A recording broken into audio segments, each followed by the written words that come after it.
What's up, guys? We got a collab episode today. Harrison Graham of Bears now. That is Marshall Green of Giants now. The OG sub for dubs combo right here. You guys know the drill. Both channels, you know us both.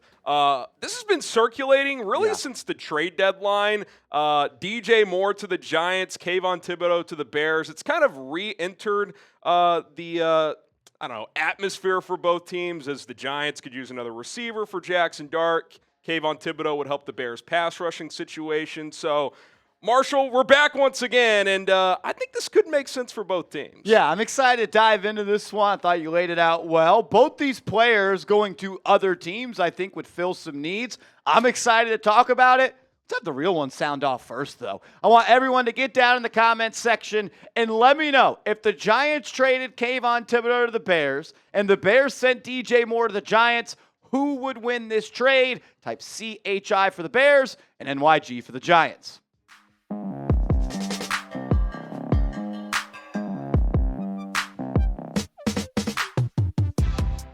All right, we're going to break this down from all angles here, as this video will go on both of our channels, by the way. So, you want to chirp the opposing fan base, you can do that down in the comments section as well. Let's just kind of reset the table here, Marshall. So both teams enter the offseason. Obviously, the Bears coming off their best season in a while. Giants, new head coach, John Harbaugh. Still not over that game. Yeah, that was quite the game. Jackson Dart gets knocked out, and shocker, Russell Wilson couldn't seal the deal. But I do think there's exciting times ahead for both teams. And clearly from the Giants, we could start from your angle first. You got Malik Neighbors coming off this injury. You hope to get him back by week 1 or at least by late September, but don't really have that secondary playmaker, whereas the Bears, they have Luther Burden, they have Rome Odunze, they have Colson Loveland, still have Cole Kmet. DJ Moore to New York kind of feels like a perfect fit, especially with the unknown of Wan'Dale Robinson in terms of if they're going to bring him back or not. Yeah, that'll be the first domino to fall. Will the Giants be priced out of the Wan'Dale Robinson sweepstakes? I mean, Harrison, we're seeing contract projections up to $21 million annually for Wan'Dale. And look, I think he's a good player. My only thing to say in a negative light is he's a little bit of a limited player. At 5'8", only really operates out of the slot. Showed he could play a little bit outside this year, but I almost look at that as it had to happen because Malik Neighbors was hurt and Darius Slayton could hold on to the football. The Giants have to make a move at the receiver spot. You cannot go into the 2026 campaign with John Harbaugh and have Darius Slayton as your wide receiver too. And if you do, you're not going to be a very good offense. And that's why I think DJ Moore, and I'm sure Bears fans know why he could be traded. I'm sure they're also pretty sentimental about some big-time catches against the Cheeseheads. But DJ Moore, or any wide receiver of this caliber, I think needs to be a priority for the Giants. Like, if they don't draft Cardell Tate or Tyson at number 5, or they don't look to maybe trade back into the first round, they have to make a major move at receiver. Yeah, and I like the fit for DJ in New York, and we've talked about this on Bears Now. This is not a I don't like DJ Moore thing, because I've been in the camp of I would probably trade him rather than doing a restructure. We'll get into the cap part of this as we go. It's more of, hey, you've kind of got this abundance of receivers now. You've got Luther Burden, who really came on the second half of the year. Rome Odunze, before his foot injury, was having a good second year. I expect him to have a big third season. Colston Loveland already feels like one of the best receiving tight ends in the NFL. It's like, does your third or fourth pass catcher making $28 million per year make sense? Probably not, especially when you were 31st in pass rush win rate, and you need pass rushers. So that's why we've kind of discussed the Kayvon Thibodeau angle of this, which we'll get to as well. But if you're the Giants, DJ Moore is a guy who can do some different things. You can manufacture touches for him, screens. You could do jet sweeps. He runs digs well. He's not going to run the full tree, but he can operate in the slot. He can play on the outside. He's a tough player, played through a lot of stuff this year for the Bears, so he's going to give you some of that toughness. And we'll see what Matt Nagy, former Bears head coach and play caller, does from a schematical standpoint. But I think DJ can give Jackson Dart a QB-friendly weapon, especially to your point that we were talking about off-air, Marsh. If Neighbors isn't ready to start the year and he's going to miss all the offseason program, you get a DJ Moore in there that can kind of just lead that room and kind of be a tone setter. I do think that makes a lot of sense. And I kind of want the Giants to follow a similar model that the Chicago Bears did. Once they got Caleb Williams, you guys know it, first-round pick. Made a big-time trade, for DJ Moore. Then another first-round pick on Rome Odunze. Use another first-round pick on Colston Loveland. Then a second-round pick on Luther Burden. You want to surround your young quarterback with weapons. I also love what the Chicago Bears did by investing in the offensive line. You got to maximize these rookie quarterback windows. And with Jackson Dart entering year 2, the time to start winning games is now. Like John Harbaugh at 63 years old, he didn't come here to sit on his hands and win in 3 years or 4 years.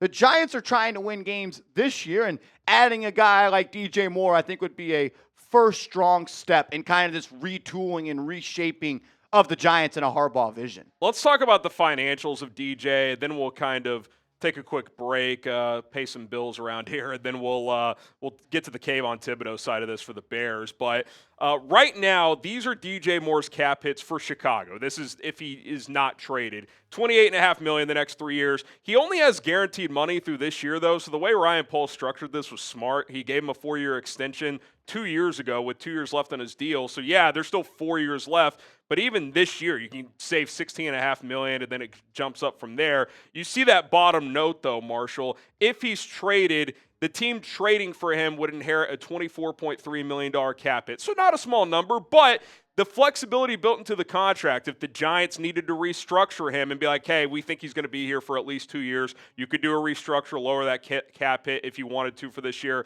and be flexible to make other additions, a free agency, another trade, whatever the case may be. So the way his contract is set up, there is a lot of flexibility. And worst case scenario, if it doesn't work out, or if they just wanted to pivot after this year, you can cut him with pretty minimal penalty. If you cut him after next year, you save $20 million, and it's only an $8 million dead cap hit. So that's not some untenable number for either the Bears or the Giants, depending on where he's going to be. So I do think that even though there's a lot of money from a cap hit standpoint on this contract, it's not a contract that is like doom and gloom. You can pivot pretty easily after each and every season. Yeah, and like at the end of the day, the Giants, and I believe DJ Moore is a good football player. Agreed. And I think you just have to go back. I know Carolina was a different situation, but he's had some big games for the Bears. What was it, 250 yards against the Washington Commanders? 230, Yeah, had 3 touchdowns in that game, made some big-time catches. I think he fits as well into what the Giants want to do. We've seen them through this Joe Schoen era target players at the receiver position that can make plays with the ball in their hands. And DJ Moore was one of the best yak guys in the NFL with the Carolina Panthers. One question that I have for you, Harrison, about DJ is, I've already kind of floated some ideas about DJ to the Giants, and some people have pushed back. Marshall, we don't need a guy that quits on routes. We don't need a guy that wasn't really in cahoots with his quarterback. What would you say to Giants fans that feel that way? And if it is the truth, I'm curious. I would say that was a story in 2024. I also think there was a lot going on with the Bears that year. I don't think Matt Eberflus was a head coach people gravitated toward. The word of that season was accountability, and the lack of it, starting at the top with the head coach. Shane Waldron is kind of he's not really an extrovert. He was kind of an introvert, so that was not a guy the offense could lean on. There were reports 2 weeks into the season that some of the veteran players, Keenan Allen, who was on the team at the time, Mercedes Lewis, literally had to sit down with Shane Waldron and say, coach us harder. So, and I think those type of things lingered. I also think, Caleb Williams didn't know what he didn't know, right? Like coming into the NFL, he hadn't seen much adversity. I think there was probably that first year, and there was leaks about this, that him and DJ didn't vibe at first. I think this year, and there were some effort things that would pop up on tape, and you're like, do I know what I'm seeing? It kind of feels like that he quit on that play. I think that was a bigger story in 24 than in 25. Now, I do think on occasion there will be times where there's lazy in the details. Like, I'll just point to the playoff game for an example. Caleb Williams thinks DJ Moore is going to flatten that route out in the overtime pass downfield. He kind of drifts upfield, and the safety picks it off. Now, everybody was what's the word? Like, no one placed blame afterward, but I think that's one of those classic, like, DJ, maybe it was more of a corner route, but like didn't leverage the route properly. But I think if you just watch where Caleb threw the ball, it was kind of obvious where the space was in the route. So I do think there will be frustrating moments like, yeah, you just didn't feel that out rightly. And I don't think he's the most natural, like, route running feel player. I think he's like a get me the ball and I'll make shit happen type of player. I've always compared him to a juiced up Deebo Samuel because he's a little quicker than Deebo, has more speed than Deebo. He's tough like Deebo. He's good after the catch like Deebo. And I think he's a slightly better overall route runner, but at times he will be frustrating. I think at this point in his career, and I'll leave Giants fans with this, I think he's a really, really good number 2 receiver. I don't think he's a 1, but you don't need a 1. Once Neighbors is back and healthy, he's a true 1. DJ is a QB-friendly 2 that can do some different things. So if the Giants feel like they don't want to pay Kayvon Thibodeau and they're cool with a swap like this, I do think it could be a win-win for both parties. Do you think that, and we'll talk about Kayvon coming up in a second, last question. Do you think that if there is a trade that goes down and DJ not having any more guaranteed money after the 2026 season, could that contract just be ripped up and it could be a new contract with the New York Giants? You see that sometimes. I'm just curious from the player perspective, you probably want more guaranteed money on the deal, and I don't know if the Giants want to pay a wide receiver to $24.5 million a year. Yeah, I mean, I think it would probably depend. How does next year go? Does he vibe with Dart, with Neighbors, or the Giants? You know, is the arrow clearly pointing up? I think those are all questions that we'd have to see play out over the next 12 months. But I think it could be possible. You see that all the time. We're like, hey, you got 3 years and 75 left, but none of it's guaranteed. How about a new 3 for $60 contract with 40 guaranteed or something like that? Like, I think that's possible because after this year he'd be 30. He'll be 29 this upcoming season, so still relatively young. Feels like he's been in the NFL forever. He was a young player out of Maryland when he declared, but he's already played, I think, 8 NFL seasons. So 4,000-yard seasons. I was kind of surprised by that. Yeah, he's had this funky career because this is the first year in his career. He had not had a winning season playing football since high school. That's never a winning record at Maryland, never a winning record with Carolina. First 2 years with the Bears, they stunk. And so this year, it was kind of weird. Like, his production dipped, but they won a lot. So, and he had some big moments. So I think he's a polarizing player among Bears fans because at times he leaves you wanting more. But again, it's simple from a Bears perspective for me. He's a good player that makes more than what he produces at this point for the way this team is built. They need a pass rusher. They've got Burden. They've got Rome. Giants need another receiver. So, again, I think it could be a win-win. And, I think you approach it from a New York standpoint, kind of like you would if you kept Kayvon Thibodeau. Let's just play this year out, see what happens. If he fits, cool. Let's try to work something out where we can keep him for another couple of years on a multi-year new contract. If not, maybe you trade him for a late pick or whatever, like we discussed earlier with the flexibility in the contract. But I do think he could help a young team trying to turn the corner quickly, like he was able to do some here in Chicago. Yeah, I agree. Question is, what does the trade look like? We showed a swap. Do the Bears maybe think the Giants need to add more? Do the Giants think the Bears need to have more? We'll talk about Kayvon in a second. Harrison, you want to tell everybody about PrizePicks? Yeah, we'll get to the Kayvon Thibodeau side of this momentarily, but PrizePicks, we appreciate them for sponsoring today's show. Shoot your shot on PrizePicks. Get $50 instantly in lineups when you play your first $5. That's right. PrizePicks is now giving you $50 in lineups when you sign up and play your first $5.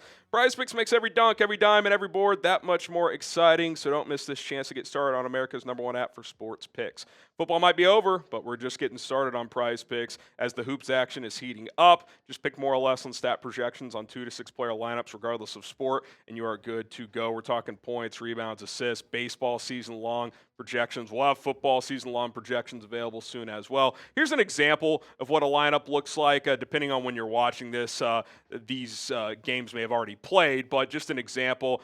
Took more on James Harden's points and then took less on Jalen Johnson's points. $20 lineup to win $60, just 3x on that simple 2-player lineup. So what are you waiting for? Get started. Download the PrizePicks app today. Use our code CLNS to get $50 in lineups. After you play your first $5 lineup, that is code CLNS to get $50 in lineups after you play your first $5 lineup. PrizePicks, it's good to be right. Check it out. Description in both description and comments of this video. All right. We'll flip it now as we've kind of just laid the landscape for DJ Moore. So Kayvon Thibodeau, again, I've been asked about him before. He was a guy at the trade deadline, Marsh. It felt like there was a chance The Giants could trade him, but they did not. I don't know what type of offers they may have gotten at the deadline. I know kind of the part of the thinking, and correct me if I'm wrong, was like, hey, like he's part of the identity of our team, this defensive line with we just drafted Abdul Carter, Brian Burns, Dexter Lawrence, Kayvon Thibodeau. We're not going to move him just to move him. But now, new head coach in there, fifth year, he's on his fifth-year option now. So it's kind of like, you know, you either think he's part of the future or you don't. You could certainly play it out this year if you're the Giants, but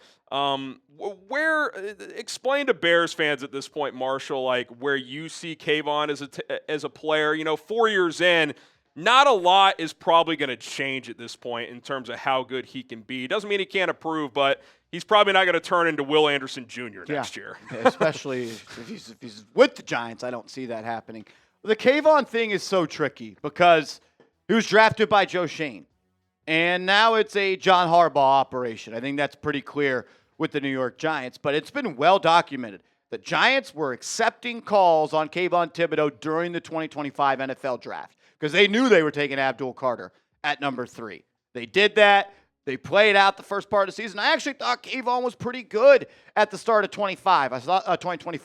I thought there was some growth. I thought he played with a lot more power, kind of known as a finesse player. I thought he was a much better edge setter as well. But you're paying Brian Burns $30 million.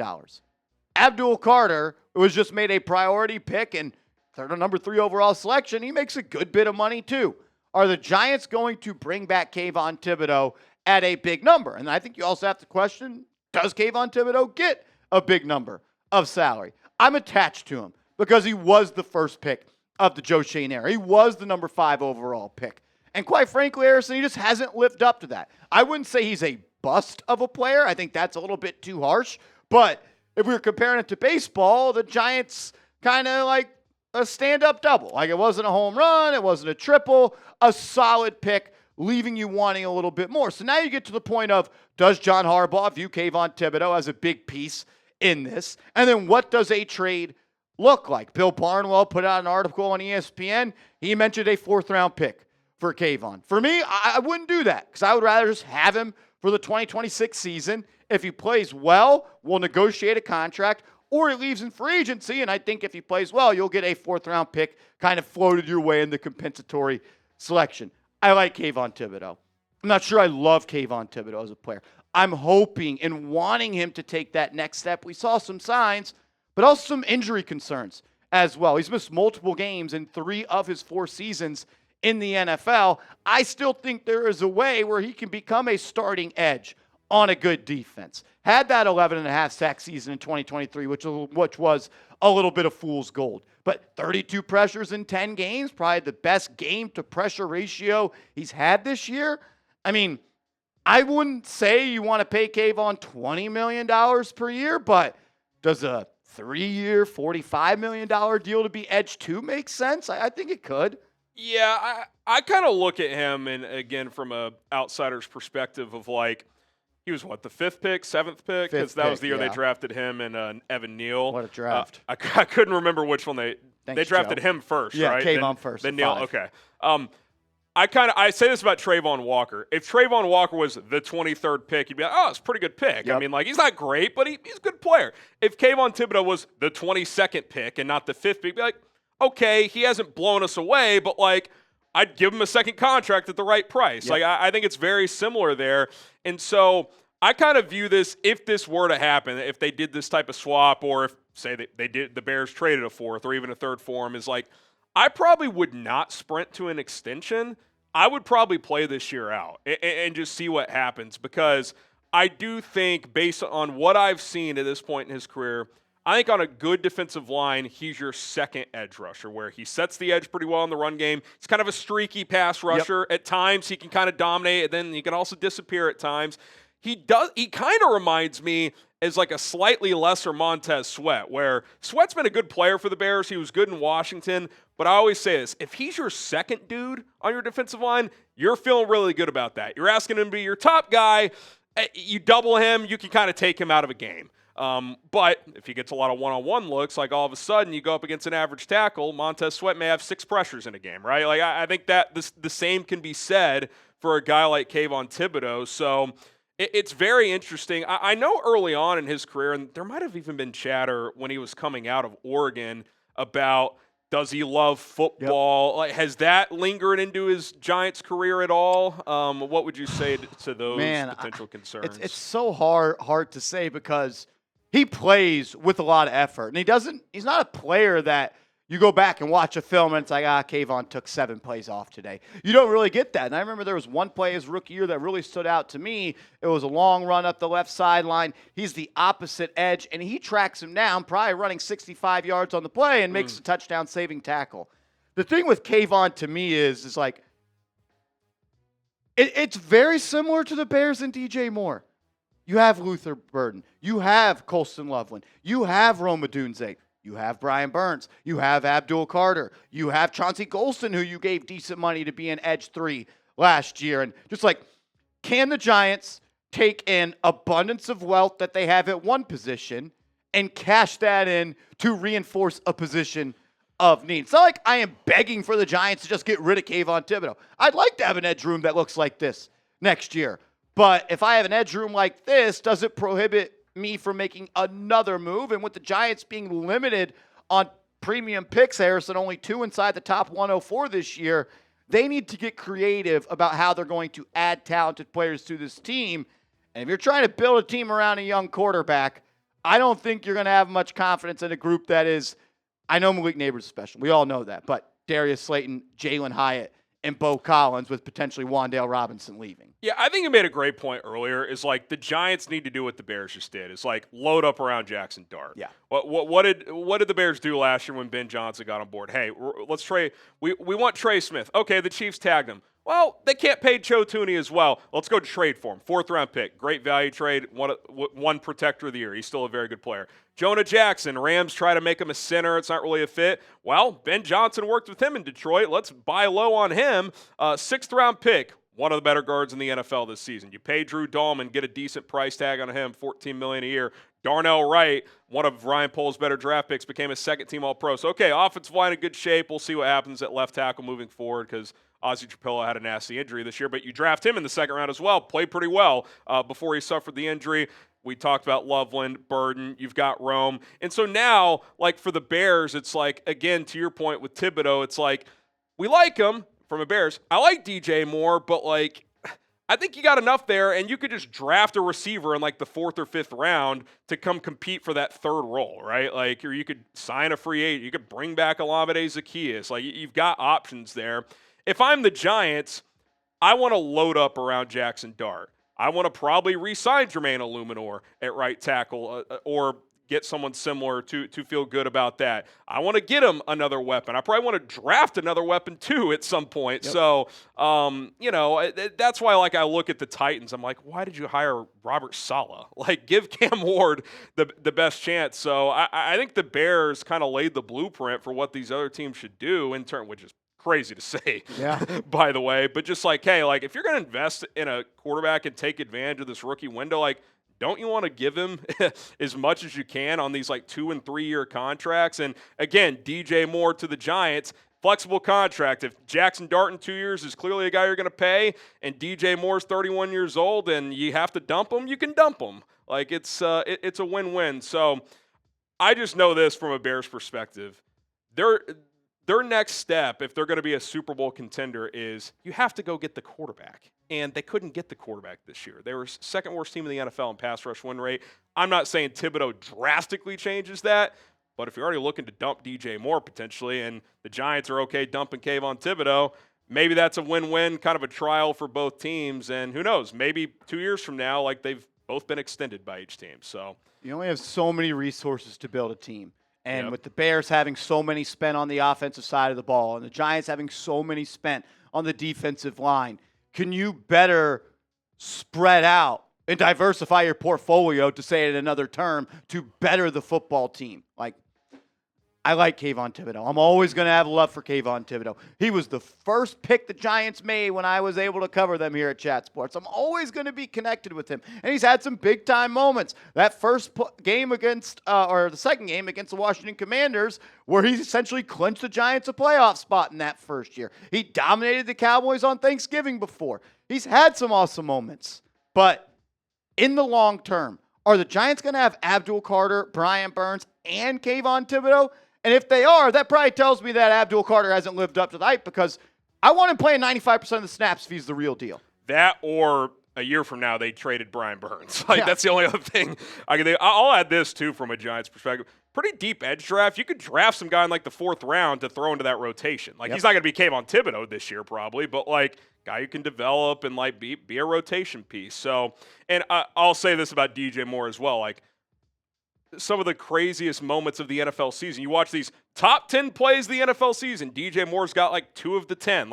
He delivered some iconic moments this year. You mentioned that 230-yard game against Washington a couple years ago. That was the day. Was that with Fields? Yes, might have been Fields' best game ever.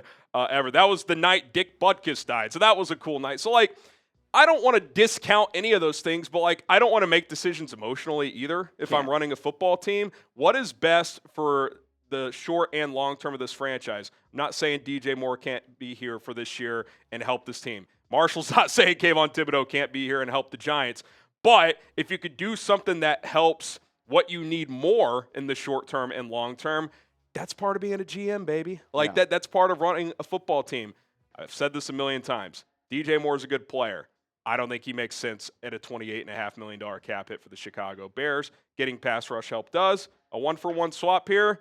Could this make sense for both teams? It's been rumored before. Maybe some discussions happen at the NFL Combine this next week, which, by the way, our guy Marshall Green will be out there. So, you might hear a whisper or two and pass that along. So make sure you guys are subscribed to both of our channels. Marsh, this was a lot of fun. Yeah. If you guys want more collabs in the future, that makes sense. If there's more Giants-Bears stuff or with other Chat Sports hosts, leave a comment. Let us know down below. But Marsh going to have you guys covered on Giants. Subscribe over there. Me on Bears. We do it every single day. Do you do the trade? I think I would, yeah.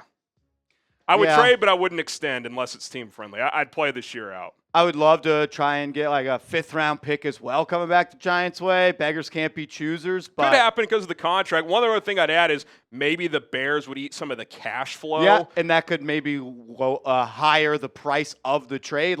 If you were to tell me that the Bears take on $8 million this year and $4 million next year, that makes me a little bit more excited. Again, I'm not rushing to trade Kayvon, and I would gauge the market to see which team has the most interest in him. Maybe the Bears eat half the remaining guaranteed money. Yeah. Something like that could certainly be a possibility. So we'll see what happens. We'll be here to cover it if anything goes down. You know where to find us. See you guys soon, and have a great weekend, everybody.